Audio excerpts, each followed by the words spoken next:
sa lahat guys, nandito tayo para ipakita ang pag-solve ng parts ng parabola whose vertex is at HK. Objectives. Given the general form of parabola equation, identify the parts of the parabola. Apply the pattern used to identify the value of each part. Ayan. Okay, let's start. Standard form of parabola given that vertex is in the origin. Quantity x minus h square equals plus minus 4p times quantity y minus k at quantity y minus k square equals plus minus 4p times quantity x minus h. Since ang pinag-uusapan natin ay vertex at hk, alam natin na more or less hindi zero ang value ng ating h and k. Another thing to note ay yung nasa unahan natin ay para sa parabola whose opening is upward or downward. Ito naman ay para naman sa parabola whose opening is left or right. Key points. Transform the general form of the equation of the parabola to its standard form by completing the square. Identify the opening of the parabola. Compute the value of p. Fill up the pattern for the parts of parabola. Ito ang magiging basis ng ating procedure all throughout. Given the following equation, identify the parts of the parabola. Number 1, x squared plus 6x plus 8y minus 7 equals 0. Number 2, y squared minus 12y minus 4x plus 28 equals 0. Kung mapapansin natin, magkaiba ang orientation ng dalawa nating given. Kaya simulan na natin.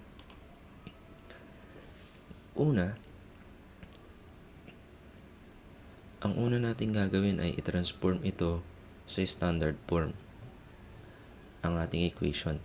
Kung mapapansin natin, ito ay ginamitan ng completing the square.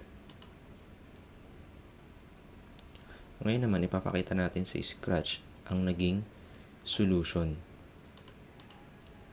Dito makikita natin agad na kinumpute natin ang third term gamit ang completing the square.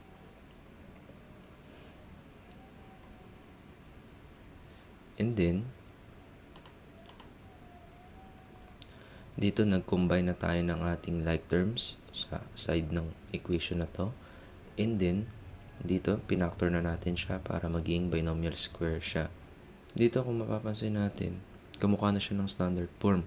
Note lang natin dito guys na ang ginamit natin na procedure ay common monomial factoring. Nag-factor tayo ng negative 8 kasi gusto natin maiwan na mag-isa yung variable y natin. Lalabas dito na kung alin ang kasama ng y, yun ang iisipan natin ng common factoring. Ma-observe din natin na magiging positive ang y. Dito kasi, ang goal natin ay ang standard form. Kaya gagawa natin ng diskarte para mag-manipulate ng variables para maging standard equation. Since na-transform na natin ang ating general equation ng parabola, pwede na natin ito kuhaan ng values ng h, k, and p. Noted, ang value ng h ay ang kasama ng x. Ang kasama ng y ang value ng k. With opposite sign. Ngayon naman ay ipapakita natin ang solution ng p.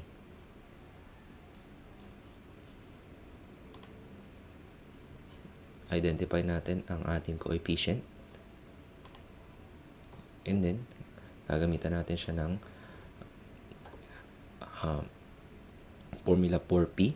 So, since na alam natin ang coefficient is the product of 4p, so, equal na siya dyan. And then, divide both sides by 4. And our p is equal to negative 2. Nakita natin dito na nahanap na natin yung ating p sa Scratch.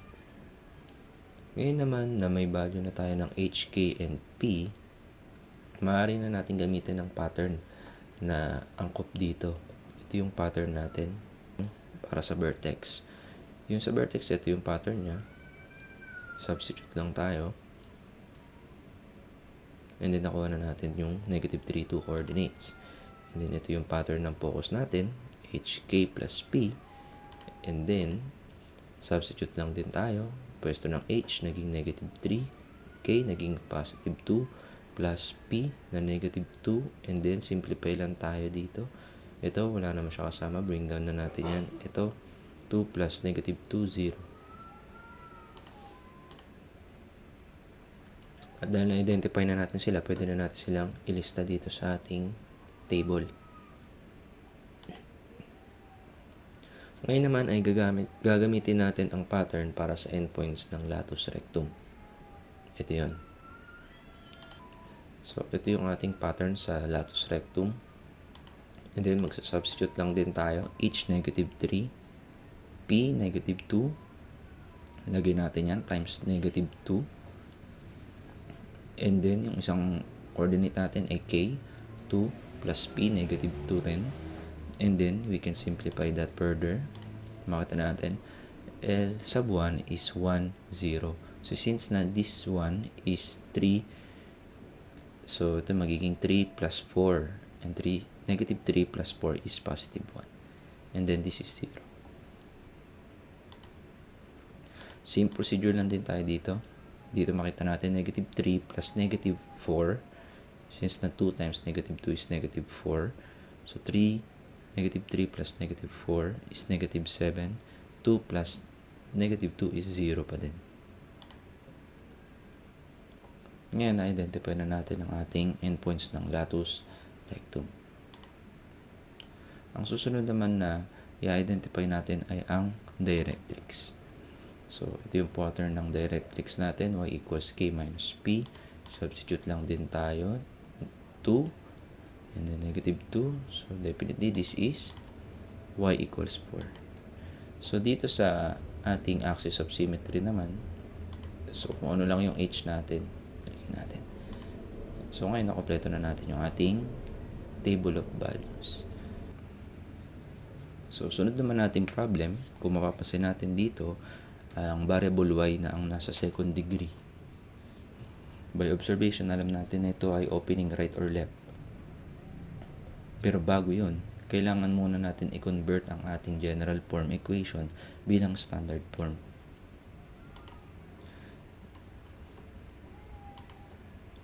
Yan. Ito yung ating standard form. Ngayon, ipapakita natin sa Scratch kung paano naging ganito.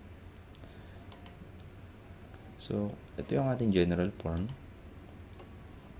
I-apply natin yung concept ng completing the square. Then, simplify natin. Dito combine na tayo ng like terms. Negative 28 plus 36 is positive 8. And then, ito ay naging binomial square na natin. And then, nag-transpose na tayo dito. So, dito makikita natin, nag-common monomial factoring na tayo ng positive 4 para maiwan yung x plus 2 natin. And then, dito nakuha na natin ang values ng HK and P. HK and P. Sa Scratch, ipapakita natin kung paano nakuha yung P. So, mapapasin natin, ito yung ating equation na identify natin si 4 na coefficient na kasama nitong term na to. And then, gamitan natin siya ng 4P is equal to 4. Then, divide both side by 4. Nakuha natin ang value ng P na positive 1. Ngayon naman na may value na tayo ng HK at P, maaari na natin gamitin ang mga pattern na angkop dito. Ito ang pattern para sa vertex. Then, lagay natin si H, negative 2, and then si K na positive 6. Nakuha na natin ang negative 2, 6. Ito naman ang pattern para sa focus. Magsasubstitute tayo. Negative 2 plus 1. So, dahil since na H is negative 2, P is 1, negative 2 plus 1. And then K, 6. Makita natin dito naging negative 1 kasi negative 2 plus 1 is negative 1 and then bring down 6 now. Dahil na-identify na natin sila, pwede na natin silang ilista dito. Ngayon naman, gagamitin natin ang pattern para sa endpoints ng latus rectum. Ito yung ating pattern.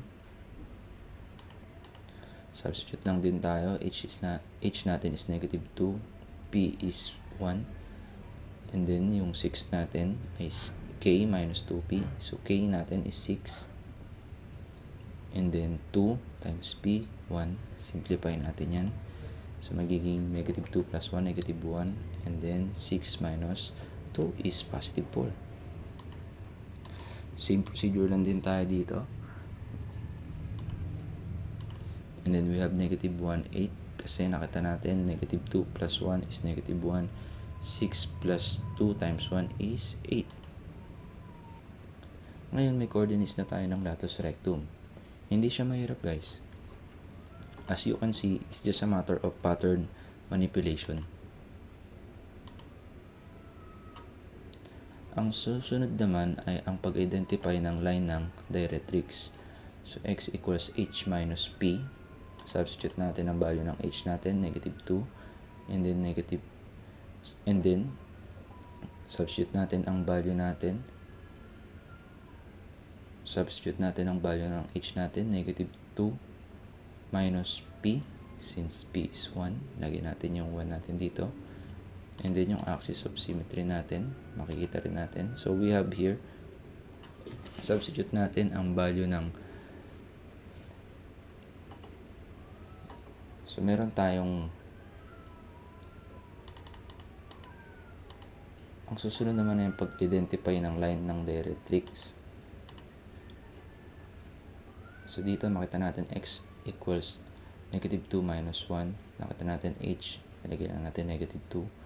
And then yung p natin, positive 1, nilagay lang din natin. And then x equals negative 3, negative 2 minus 1. So that is negative 3. And then ang ating axis of symmetry, y equals k. So y equals 6 since ng k natin ay 6. And ayan, nakumpleto na rin natin ang parts ng ating parabola opening to the right. Summary natin guys, pag x ang degree 2, ang parabolic general equation, ito ang pattern na gagamitin natin. Pag y naman ang degree 2 ng parabolic equation natin, ito naman ang pattern na gagamitin natin. At ayan guys, salamat sa panonood. Sa susunod ulit.